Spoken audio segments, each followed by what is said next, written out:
Tama na, may naalala si Okay. Jan. Ayun.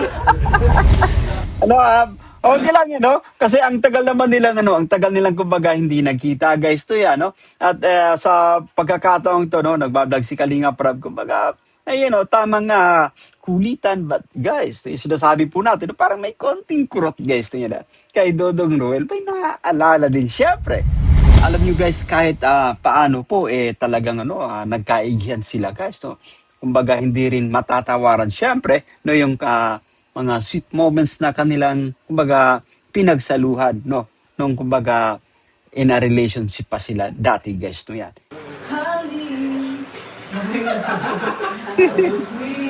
Ayun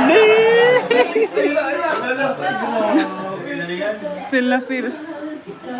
Ayun.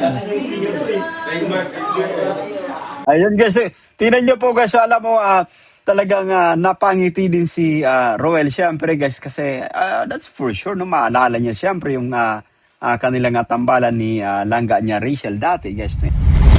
Yo, what's up guys? Welcome back again sa ating munting YouTube channel. This is Jason Alvasan, isang mapagpalang araw para sa ating lahat. Kumusta po sila? Kumusta ang buong pamilya guys? Naway nasa mabuti silang kalagayan sa mga oras na ito. Ito nga sobrang napakasaya ng pagbisita ni Kalinga Prab guys sa bahay ng kanyang isan. No yan, sa Davao City. Walang iba syempre, kundi si Dodong Roel of Malanag.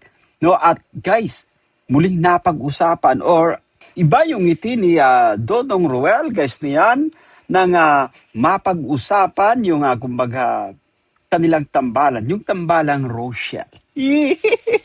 So ito bibigyan natin ng reaction for today's vlog. But anyway, bago tayo po magtuloy-tuloy guys to yan, sa mga bago pa lang sa ating munting YouTube channel, make sure po na mag-subscribe, i-hit ang notification bell para ma-notify sa mga update. So eto na nga, samahan yung manood, mag-react, and feel free na mag-iwan guys ng inyong mga komento. Here we go.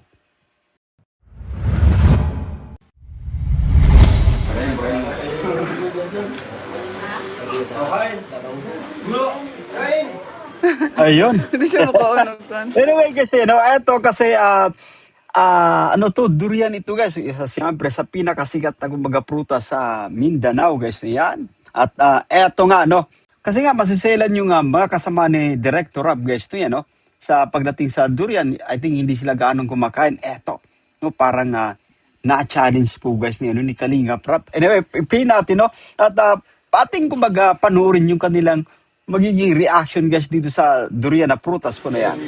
Eto,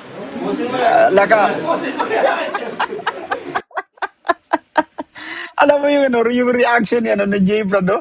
Yung parang gusto mong kumbaga pumalag pero wala kang magawa guys. Si Boss Rab, no? Si Boss Rab guys yung po.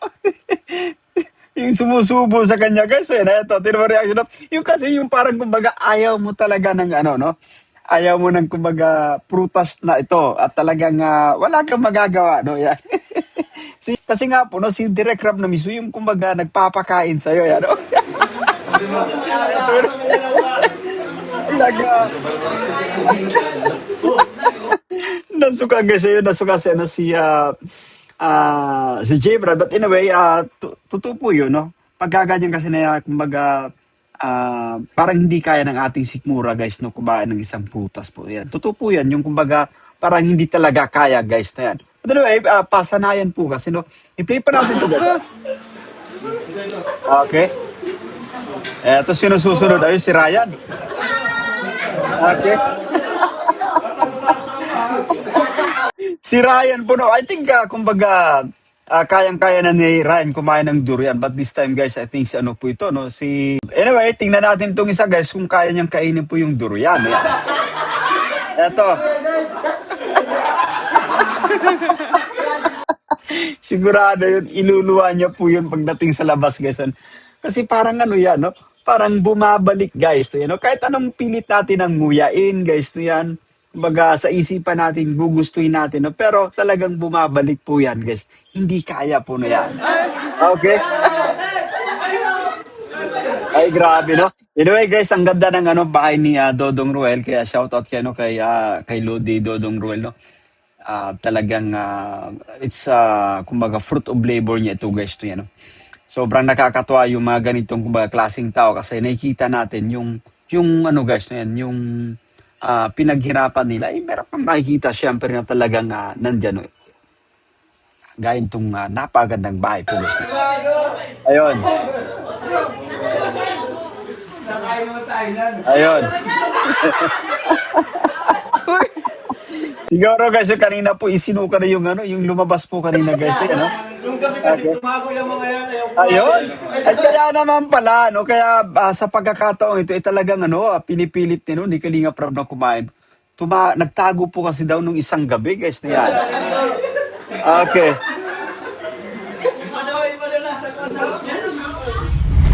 So, yun nga guys, yun, matapos syempre ito nga, kumbaga, kulitan guys, no, sa mga kasama ni Kalinga Prab, talaga nga napagtripan na, no, talagang pinakain guys ng durian.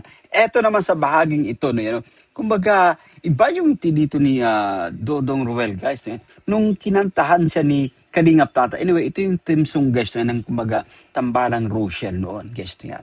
Anyway, play pa nga natin, no, pagmasdan nyo mabuti guys, yung magiging reaction ni Ruel po. Kanta mo, Sinsan. Okay. Kinakanta mo dati. Okay. Okay.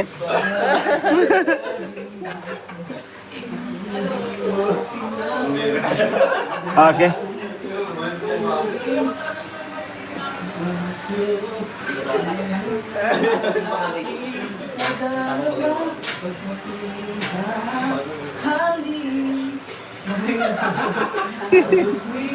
Ayun eh.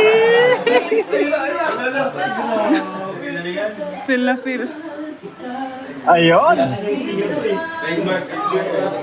Ayun guys, tingnan nyo po guys, alam mo, talagang napangiti din si Roel syempre guys kasi that's for sure, no, maalala niya syempre yung kanilang tambalan ni langga niya Rachel dati guys, no, no? Anyway, nirerespeto natin guys yan.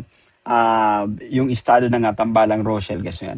Although, pero sabihin natin na kumbaga nag-split na sila pero alam nyo tayo guys, yan, sinasabi po natin anything can happen pa din guys. Yan, no? Malay natin guys, no? Dumating yung panahon muling umiba yung istorya guys, to yan, no? And I'm sure guys, to yan, kinikilig or sabihin natin, no, may nandiyan kumbaga kinikilig ka pa din, no? Sapagkat yun yung mga nakaraan nyo guys, mong isang kumbaga napagandang ala-ala po yun, ayan. Ayun. Sis. Okay.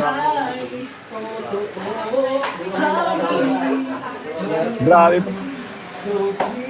Ayun. Grabe no. Ang ano din talagang nakilala din dito guys yan sa Tambalang Rohil si Kalingap Tata. No, yan, yung pakanta-kanta niya syempre no yan. No.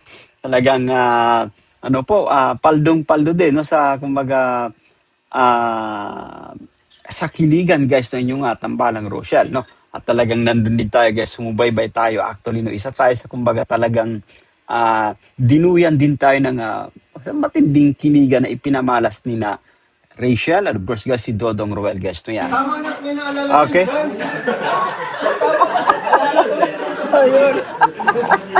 Ano, okay lang yun, no? Kasi ang tagal naman nilang, ang tagal nilang kumbaga hindi nagkita, guys, to yan, no? At sa pagkakataong to, no, nagbablog si Kalinga Prab, kumbaga, ayun, no, tamang kulitan, but guys, sinasabi po natin, no, parang may konting kurot, guys, to yan, kay Dodong Ruel, may naaalala din, syempre.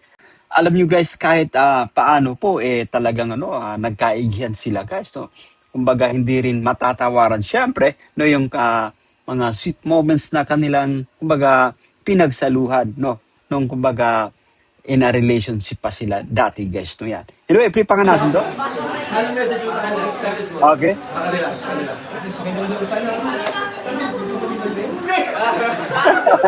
Kasi ano na yun, magsubok lang kung gano'n ka. Ayun. May ka talaga mag-message ko. Ayun. Tama guys. Alam mo no, si Tata Gas, yung sinasabi po natin, kumbaga napaka-positive din ni Tata Gas. Baka pagsubok nga lang guys, no? Baka dumating yung tamang panahon din. Baka magulat tayo guys, no? Dumating yung panahon, maging okay muli guys, no yan. In God's will, no yan.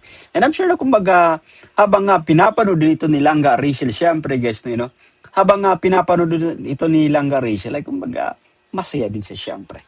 kumbaga, nandun pa rin yung kilig. Hindi yan mawawala, guys, no? Kasi napamahal sila ng todo sa isa't isa nung silang dalawa pa, guys, no yan. So, grabe po, no? Masaya tayo syempre, guys, kasi nga, kumbaga, nakarating na rin si Kalinga Prab sa Davao City, no? Yan. At etong ramdam natin masaya sila, yung pamilya ni na Dodong Roel, and of course, guys, sina Kalinga Prab, no? Masaya na kumbaga namit nila uli guys yung kanilang insan, no?